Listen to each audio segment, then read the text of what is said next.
Hello everyone. Happy Friday. So I wanted to jump on here today with a little bit of a rant, and I've made notes about it, so I'm gonna pull those up as well. Um, but I wanted to talk about the buzzword core strength. So I was talking to a client this morning about this specific topic, and I wanted to hop on here and talk to you guys about it because I talk a lot about this with my clients, but I don't necessarily say it on social media. And so that's what we're doing today. So core strength is a buzzword in the health and fitness and rehab industry right now. And to be honest, it's a pet peeve of mine, and I'll explain why. And you guys have probably heard some of the versions of like bring your belly button to your spine, or tuck your hips and engage your core, or brace your core, or move from your core. But like, what the heck does that even mean? So today I want to define the core, but this can be somewhat hard to do because it's a vague and often poorly defined term. So for a lot of people, core means the abdominal muscles, so your stomach muscles. And many fitness and rehab specialists are taught to think of the core as including the abdominals and maybe like the upper rib cage and maybe the lower back. But no matter how it's defined, the idea of the core involves a narrow focus on a vaguely defined group of muscles that doesn't take into account how they interact and work with the rest of the body, which we have talked about before, all functions as a unit. It all functions together.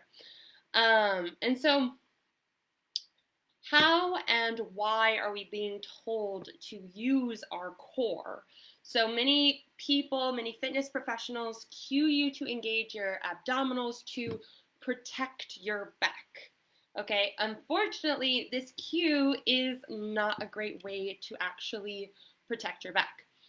Your abdominals are meant to work as back and hip stabilizers, not primary movers. So overly engaging your abdominals in every move you do actually puts your lower spine into flexion. I'll show you what I mean by this. Give me a second. Okay, so it actually puts your lower spine into flexion. It flattens out your back and puts your pelvis into a posterior pelvic tilt.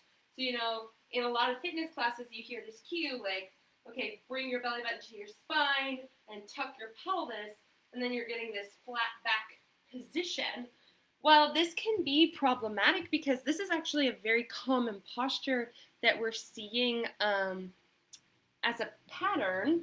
Sorry, there was a car that went by that backfired and it sounded really freaky. We're seeing this as a pattern of a lot of people who sit all day. They're already in this kind of C-shaped spine, and then they go and do their fitness classes, and they're encouraging this C-shaped spine position in their fitness and strengthening classes. So that's one issue. I had a client, another issue is if you're kind of tucking this and flattening out your back, you're not actually keeping a neutral position to your body, right? And then other muscles are not functioning properly. So I had a client who would have back spasms pretty often. She would throw her back out every kind of 6 months. And she went to the doctor a lot, and all they told her to do was continuously strengthen her core and strengthen her abs. Well, she had 6-pack abs, and she was still throwing out her back because she was just focusing on that one area of the body, not bringing everything back to proper alignment and all of the muscles and joints functioning together. So when we started working together, we really focused on getting the rest of her body, especially her hips and her butt and her shoulders, all working better because she had actually become so abdominal dominant trying to protect her back that she was still throwing out her back a ton. So let me know in the comments if this sounds familiar to you, if you've been told, oh, you just need to strengthen your core, you need to strengthen your abs to get rid of your back pain. Let me know in the comments. I want to know how many of you have heard this and maybe have tried it and it didn't necessarily work for you, or tried it, may have gotten a little bit of relief, but ultimately it still came back. So yeah, let me know. And then the real question we want to ask ourselves is, why aren't our spines stable in the first place? So why do we need to protect our back? And what are we protecting it from? So when you bring your body back to its proper balance and the ankles, knees, hips, pelvis, spine, and shoulders are moving in their primary function, which we've talked about before in past videos, and your shoulders, oh, sorry, I already said that. See, I'm going off my notes. Your back no longer needs protecting because everything, all of your muscles, your joints, everything's working properly. So we are working to move every part of your body and bring it back to natural movement. No, oh, sorry, that was my neighbor. They're moving. So give me 1 sec. He's here to pick up something that's hilarious.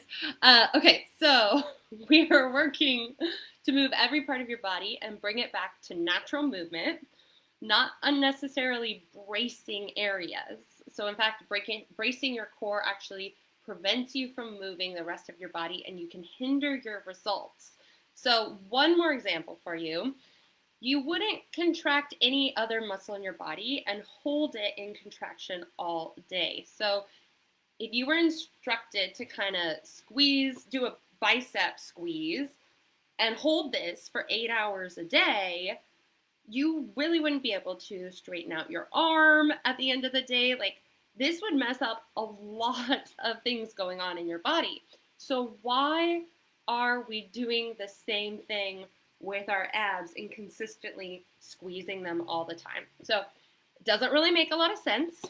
The key to really getting true core stability and strength is to bring your whole body back to alignment, to get all of your muscles and joints functioning properly again. And that can be strategic. Like, you do have to do this strategically. And that's what we do in my Precise Posture program. I'm not going to go into that. I really just wanted to talk to you guys about the core and my thoughts on that. So thanks for listening to my rant. I hope you learned something. Let me know again if you've heard this before and you kind of questioned what you've heard. I want to know in the comments, and have a wonderful Friday. Bye.